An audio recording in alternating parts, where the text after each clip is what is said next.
de toda la zona de Francia, de Grasse. Grasse es el lugar físico más importante y es donde están la mayoría de los productores y de los industrializadores franceses. Estamos hablando que ellos producen más de 1.000 toneladas al año en conjunto entre lavanda y lavandín.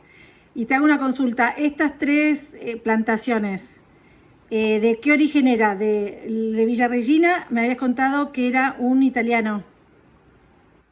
Sí, Guido Cariatore, el apellido. Villa Regina está en el Alto Valle del Río Negro. Sí.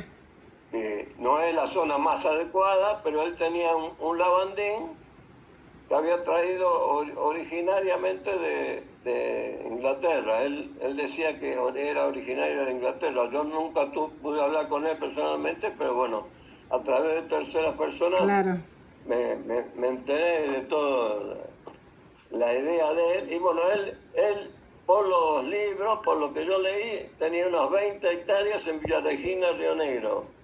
Era un lavandín, pero no era un lavandín característico, era un lavandín con nota de pliego.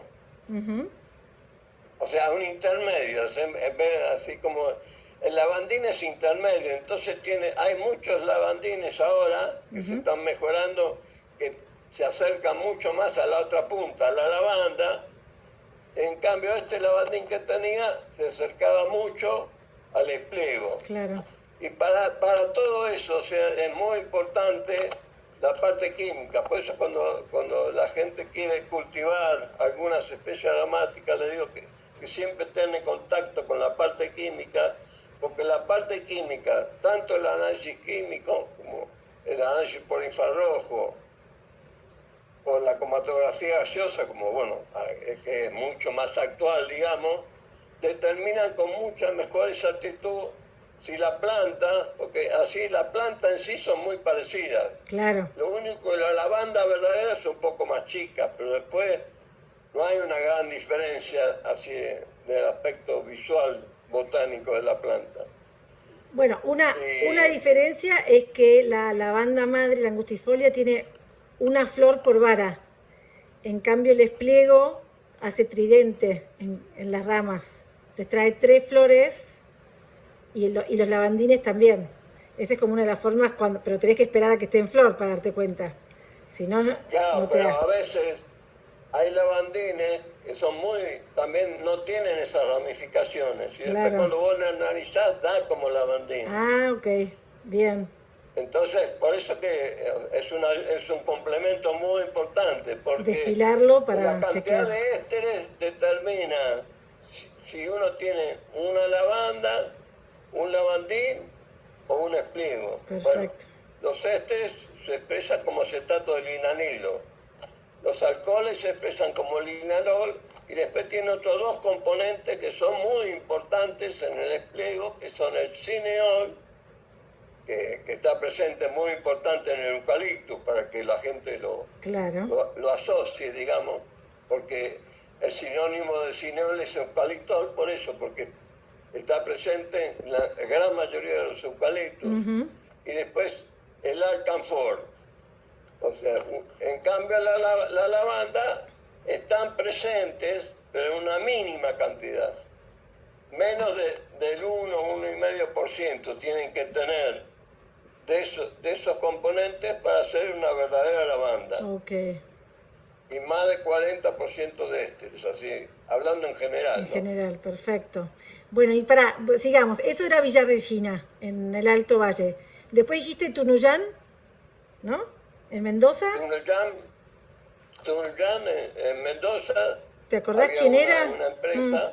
Sí. Y sí, producían más un lavandín.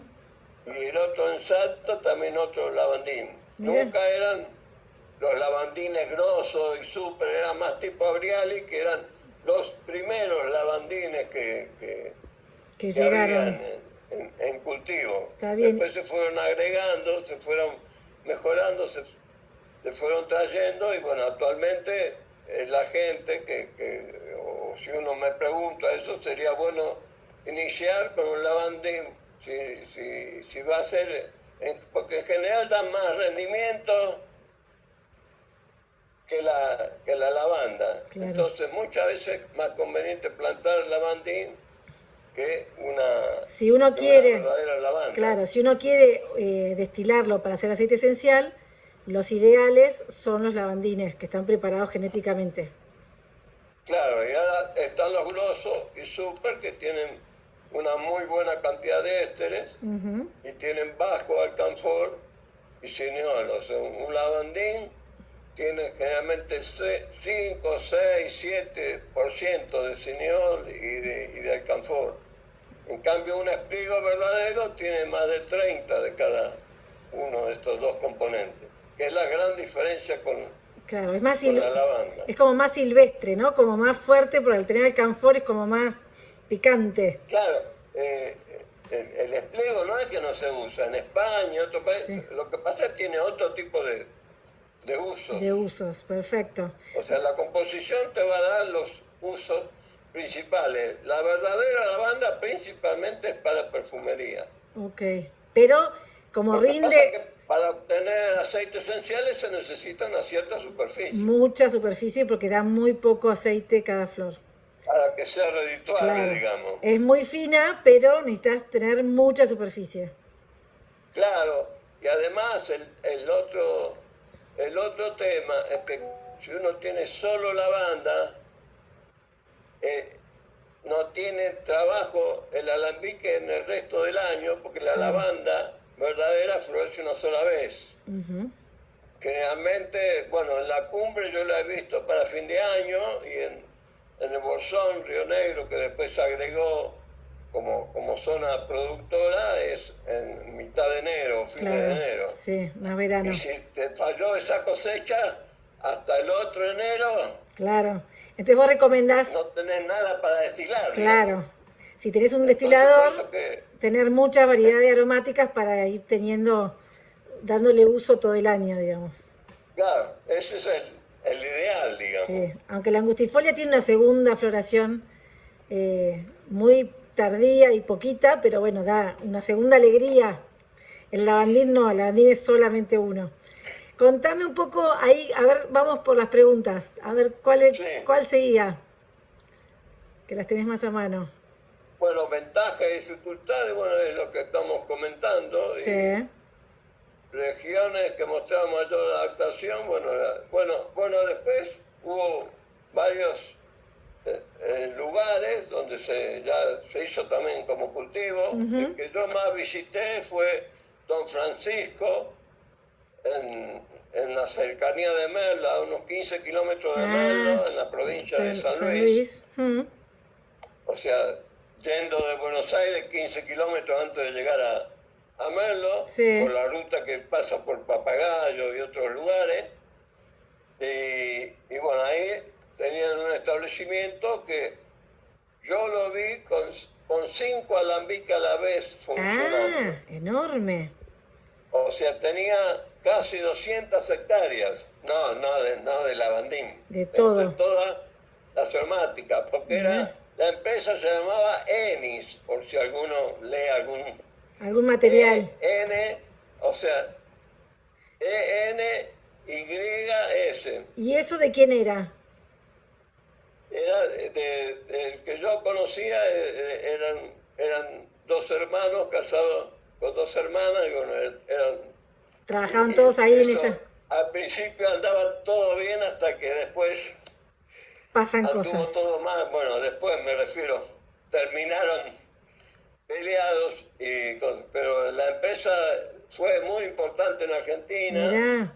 Ellos todo lo que producían, hacían composiciones, la vendían en el país y también exportaban. Mirá vos, ¿y eso qué año? Era representante de la firma Tragoco de Alemania, que todavía existe. Mirá vos. ¿Y esto de qué año estamos hablando, más o menos? Y esto estamos hablando del 75 hasta el 95. Yo después del 2000 fui, todavía estaba con menos cantidad de alambiques y todo, pero Llegó a ser lo más fue el grande, primero digamos. que le vi destilar, por ejemplo, albahaca a nivel industrial, Mirá. estamos hablando, ¿no? Sí. Y estragón, pero eran para uso propio, Sí. o sea, para todas las composiciones y cosas. Y acá toda la producción la tenían allá y el laboratorio lo tenían en Martínez, acá en el Gran Buenos Traían Aires. todo para Buenos Aires. Mire vos. Bien, así que esos son los Y 4 grandes, digamos, de... otra empresa que Sí. yo visité bastante, Sí. que todavía está, Ujú. es en la cumbre, con el nombre Domain de Puebla, el ingeniero Héctor Cortés, Ujú. que bueno, que empezó, al ingeniero Cortés casi lo podemos decir que se inició con nuestros materiales. Ah, Él ya tenía la idea, había traído materiales, pero con algunos de los materiales que habíamos seleccionado. Porque él empezó más o menos en el 80, 82, no me acuerdo justo el año, pero sí. en la década del 80 al inicio. Mira. Y bueno, y la ventaja es que él Es. porque todavía está, Es ingeniero ingeniero. químico y Ujú. perfumista, entonces, además de producir, de tener el cultivo, de mostrarlo a todos los interesados que lo visitan, cuando a mí